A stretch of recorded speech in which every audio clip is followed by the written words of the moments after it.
NCERT मंत्रणा में आपका स्वागत है। हम मध्यकालीन भारतीय इतिहास की गहराइयों में उतर रहे हैं, एनसीईआरटी और दूसरी विश्वसनीय स्रोतों के आधार पर।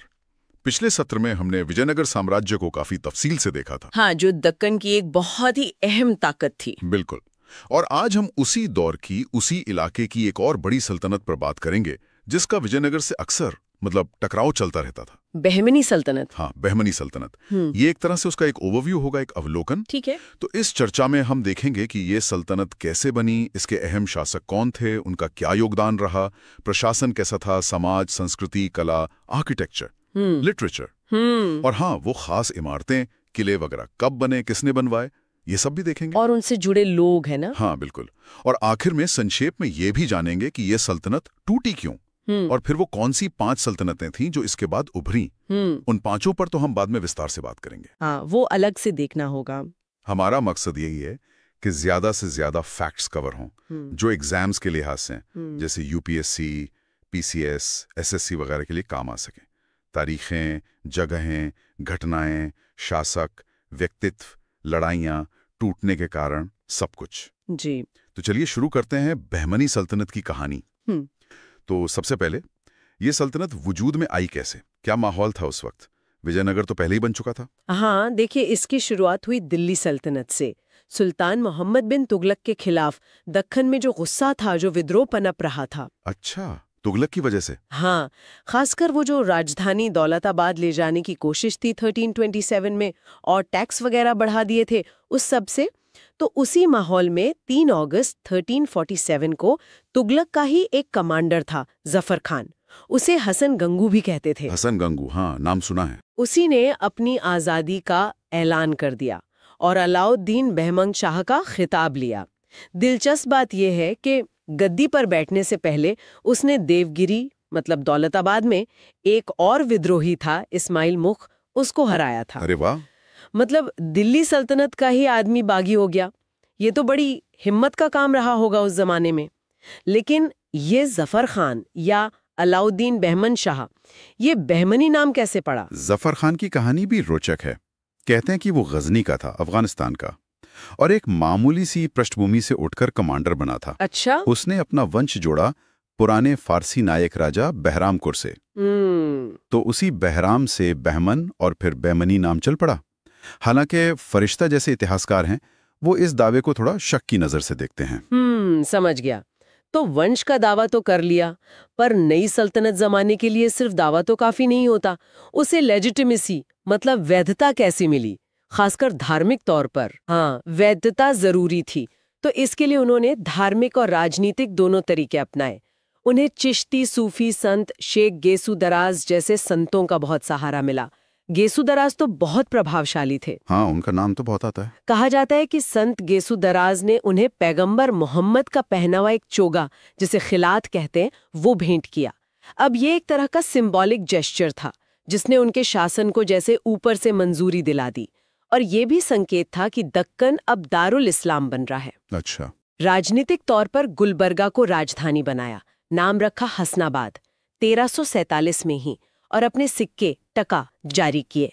शुरू में उनका राज उत्तर में वैनगंगा नदी से दक्षिण में कृष्णा तक और पूरब में भुंगीर से पश्चिम में दौलताबाद तक फैला था। और वो जो फिरोजा सिंहासन की बात होती है, टर्क्वेस थ्रोन, जी, वो भी इन्हीं से जुड़ा है। हाँ, वो भी अहम है।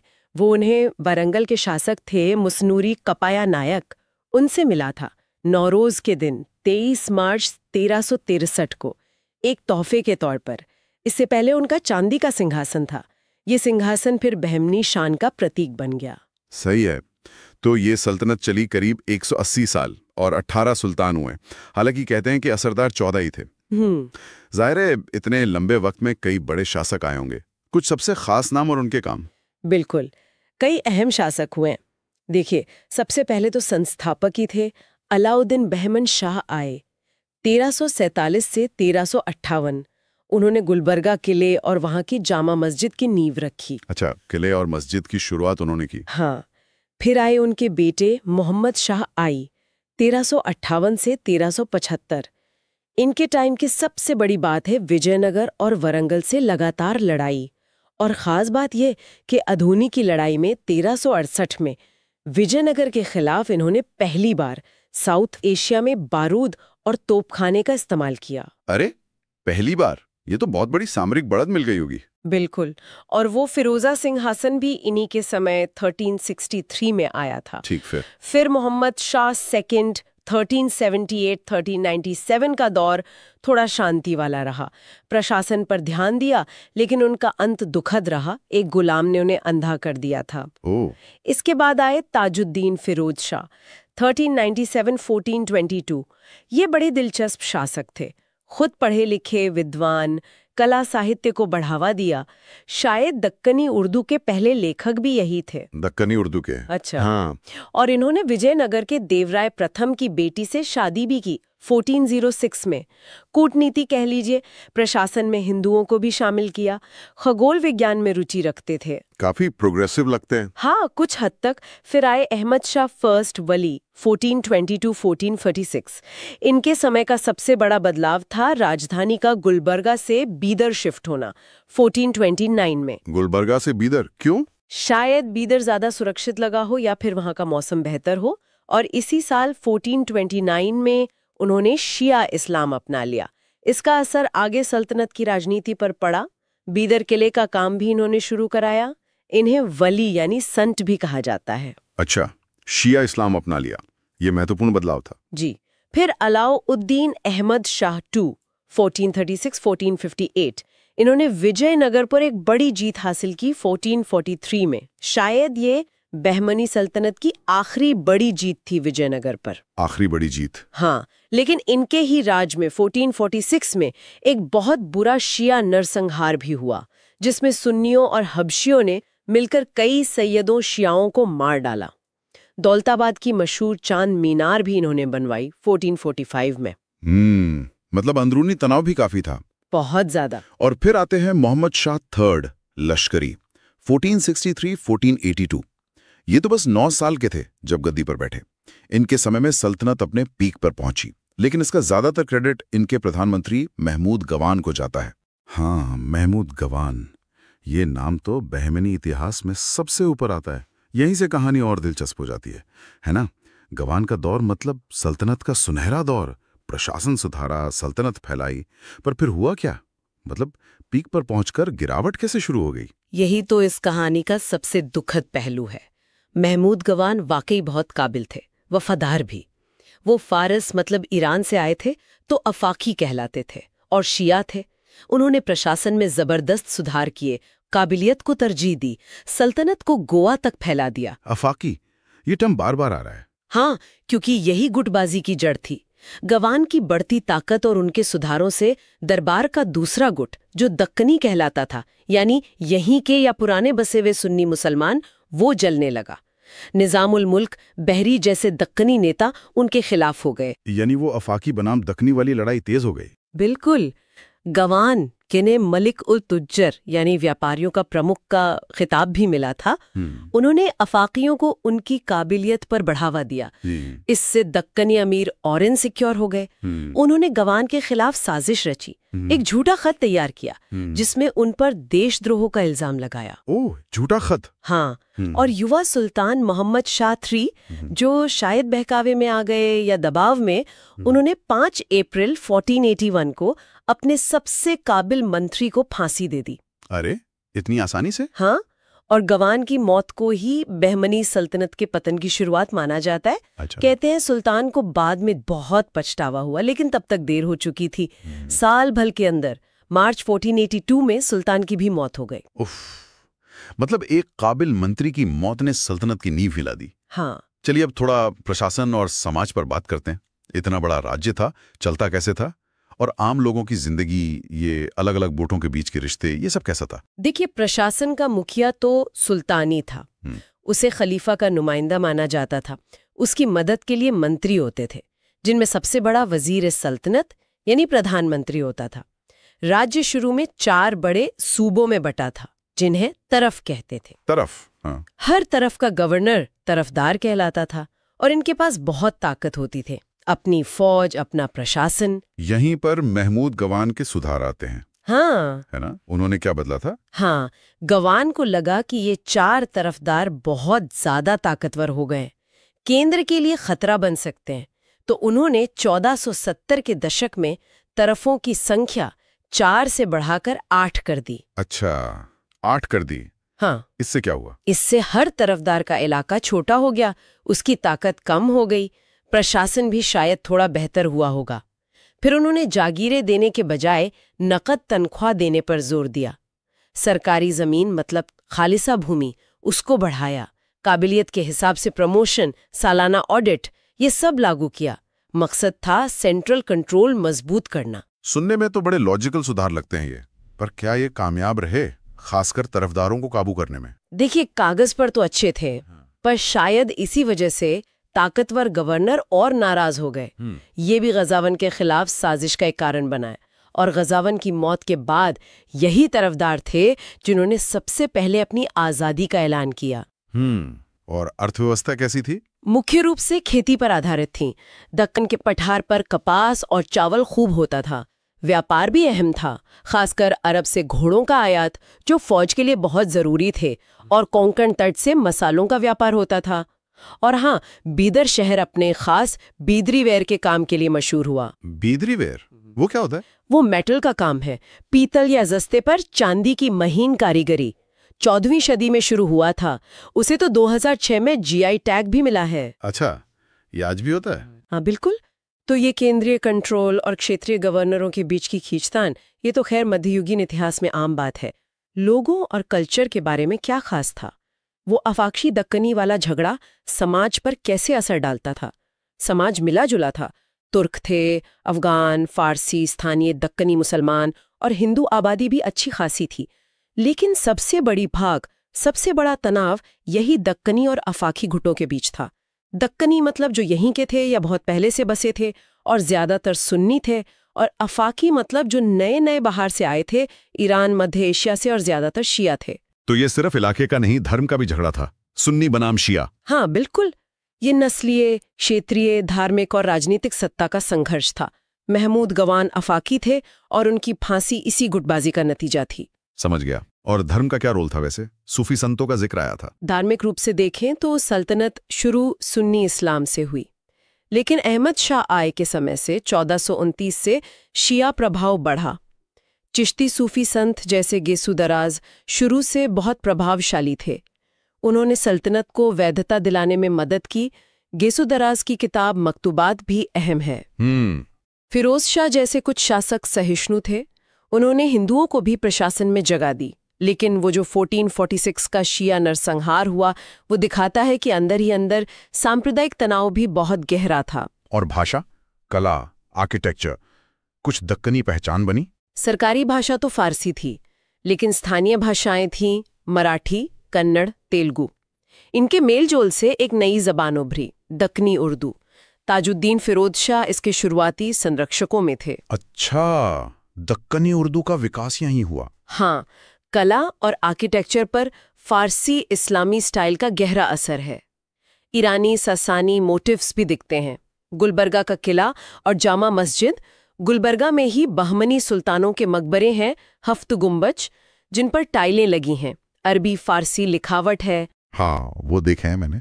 फिर बीदर का विशाल किला जो 1429 से बनना शुरू हुआ। बीदर में महमूद गवान का मदरसा, एक मशहूर कॉलेज था, वो 1466-81 के बीच बना। उसकी लाइब्रेरी बहुत बड़ी थी जो बाद में तबाह हो गई। और दौलताबाद की चांद मीनार 1445 की, ये सब बहमनी आर्किटेक्चर के शानदार नमूने हैं। और इसी दौर में वो रूसी यात्री भी आया था, निकितिन। हाँ, अफानासी निकितिन, 1469 के आसपास। उसने अपनी किताब 3 समुद्रों के पार यात्रा में लिखा है कि अमीरों के ठाट बाट तो जबरदस्त थे, पर किसानों की हालत बहुत खराब थी, गरीबी बहुत थी। तो एक तरफ इतनी शानो शौकत, कला, साहित्य, गवान जैसे काबिल लोग, और दूसरी तरफ ये अंदरूनी झगड़े, कुटबाजी, मजहबी तनाव, गरीबी। आखिर वो कौन सी वजहें थीं जिन्होंने गवान की मौत के बाद इस सल्तनत को बिखेर कर रख दिया? देखिए, गवान की मौत 1481 ने वो आखिरी धागा भी तोड़ दिया जो शायद सल्तनत को जोड़े हुए था। वजहें कई थीं जो एक साथ सामने आ गईं। जैसे? एक तो वही दक्कनी अफाकी गुटबाजी, इसने एडमिनिस्ट्रेशन और फौज की एकता खत्म कर दी थी। दूसरा, महमूद गवान की फांसी, इससे सेंट्रल अथॉरिटी एकदम कमजोर हो गई, एक काबिल आदमी चला गया और एक तरह का पावर वैक्यूम बन गया। हाँ, ये तो था ही। तीसरा, कमजोर उत्तराधिकारी। मोहम्मद शाह III के बाद जो सुल्तान आए, जैसे महमूद शाह द्वितीय, वो 1482 से 1518 तक रहे तो सही, पर ज्यादातर नाम के ही शासक थे, कमजोर साबित हुए। ठीक है। चौथा, ताकतवर तरफदारों की बढ़ती ख्वाहिशें। गवान की मौत और कमजोर केंद्र का फायदा उठाकर सूबेदार ताकतवर होने लगे, अपनी फौजें बना ली। वो तो बस मौके की तलाश में थे आजाद होने के। शायद गवान के जागीर वाले सुधारों से भी वो नाराज थे। और पांचवां, लगातार युद्ध और पैसों की तंगी। खासकर विजयनगर से जो लड़ाइयां चलती रहती थीं, उनसे खजाना खाली हो गया था। सैनिकों को तनख्वाह नहीं मिलती थी तो विद्रोह होने लगे। तो मतलब गवान की मौत के बाद बिखराव बहुत तेजी से हुआ। ये 5 सल्तनतें कब और कैसे बनी फिर? हाँ, बहुत तेजी से। गवान की मौत के 10 साल के अंदर ही तस्वीर लगभग साफ हो गई। 1490 का साल बहुत अहम था। उस साल 3 बड़े गवर्नरों ने करीब करीब एक साथ अपनी आजादी का ऐलान कर दिया। 3 एक साथ? कौन कौन? बीजापुर में यूसुफ आदिल खान, ये अफाकी तुर्क थे। अक्टूबर 1490 में इन्होंने आदिल शाही सल्तनत की नींव रखी। अहमदनगर में मलिक अहमद निजामुल मुल्क, ये दक्कनी थे। जुलाई 1490 में निजाम शाही सल्तनत शुरू की। और बरार में फतुल्ला इमादुल मुल्क, ये भी दक्कनी थे। कहते हैं कि पहले कन्नड़ ब्राह्मण थे जो मुसलमान बने थे। इन्होंने भी जुलाई 1490 में इमाद शाही सल्तनत बनाई। अच्छा, 1490 में 3 बन गई। फिर इसके फौरन बाद 1492 में बीदर में जो वजीर था कासिम बरीद, ये अफाकी हबशी थे, उन्होंने सत्ता पर कब्जा कर लिया। यहीं से बरीद शाही सल्तनत की शुरुआत हुई। हालांकि औपचारिक ऐलान शायद 1528 में हुआ। और आखिर में 1518 में गोलकुंडा के गवर्नर थे कुली कुतुब शाह। ये तुर्कमान थे, उन्होंने अपनी आज़ादी घोषित कर दी और कुतुब शाही सल्तनत की नींव रखी। तो ये हुई 5। और बहमनी सुल्तान, उनका क्या हुआ? वो बेचारे नाम के लिए बीदर में बरीद वजीरों के कंट्रोल में बैठे रहे, जब तक कि आखिरी सुल्तान कलीमुल्ला शाह 1527 में भागकर बीजापुर नहीं चले गए। बस वहीं बहमनी सल्तनत का औपचारिक अंत हो गया। आखिरी बहमनी सिक्का शायद 1526 में ढाला गया था। तो गवान की मौत ने वाकई में, जैसा आपने कहा, बांध तोड़ दिया। और देखते देखते एक बड़ी सल्तनत 5 छोटी सल्तनतों में बट गई। ये 5 के नाम और उनके सेंटर एक बार फिर से बता दीजिए। हाँ, तो बहमनी सल्तनत के मलबे पर ये 5 सल्तनतें बनी, जिन्हें हम दक्कनी सल्तनतें कहते हैं। 1 आदिल शाही, सेंटर बीजापुर, संस्थापक यूसुफ आदिल शाह 1490-1686। 2 निजाम शाही, सेंटर अहमदनगर, संस्थापक मलिक अहमद 1490-1636। 3 इमाद शाही, सेंटर बरार, राजधानी एलिचपुर, संस्थापक फतुल्ला इमादुल मुल्क 1490-1574। ये सबसे पहले खत्म हुई, अहमदनगर ने कब्जा कर लिया। 4 बरीद शाही, सेंटर बीदर, संस्थापक कासिम बरीद 1492-1528, 1619। इसे बाद में बीजापुर ने मिला लिया। 5 कुतुब शाही, सेंटर गोलकुंडा, संस्थापक कुली कुतुब शाह 1518, 1687। ये अपने हीरों के लिए मशहूर थे। ठीक है, आदिल शाही, निजाम शाही, इमाद शाही, बरीद शाही और कुतुब शाही, इन 5 पर हम आगे जरूर बात करेंगे। चलिए, हमने काफी विस्तार से बहमनी सल्तनत के बनने, उठने और फिर बिखरने को समझा। अगर किसी को नोट्स बनाने हो या एग्जाम के लिए खास बातें याद रखनी हो तो वो क्या होंगी? एक छोटा सा रिकैप। जरूर। तो मोटे तौर पर बहमनी सल्तनत के बारे में ये बातें याद रखनी चाहिए। कब बनी? 3 अगस्त 1347। संस्थापक अलाउद्दीन बहमन शाह हसन गंगू, मोहम्मद बिन तुगलक के खिलाफ विद्रोह से। राजधानियां पहले गुलबर्गा, हसनाबाद, फिर 1429 से बीदर। अहम शासक मोहम्मद शाह बन, तोपखाना, फिरोजा सिंहासन, ताजुद्दीन फिरोज शाह विद्रान, दक्कनी उर्दू, विजयनगर से शादी। अहमद शाह वली, राजधानी बदली। शिया बने मोहम्मद शाह III, जिनके वजीर महमूद गवान थे। महमूद गवान सबसे असरदार प्रधानमंत्री, प्रशासक, विद्वान। बीदर में मदरसा बनवाया। फांसी 1481 में, जो पतन की बड़ी वजह बनी। प्रशासन, तरफ सिस्टम, गवान के सुधार, 4 से 8 तरफ, नकद तनख्वाह। समाज, दक्कनी बनाम अफाकी, गुटबाजी सबसे बड़ा मसला।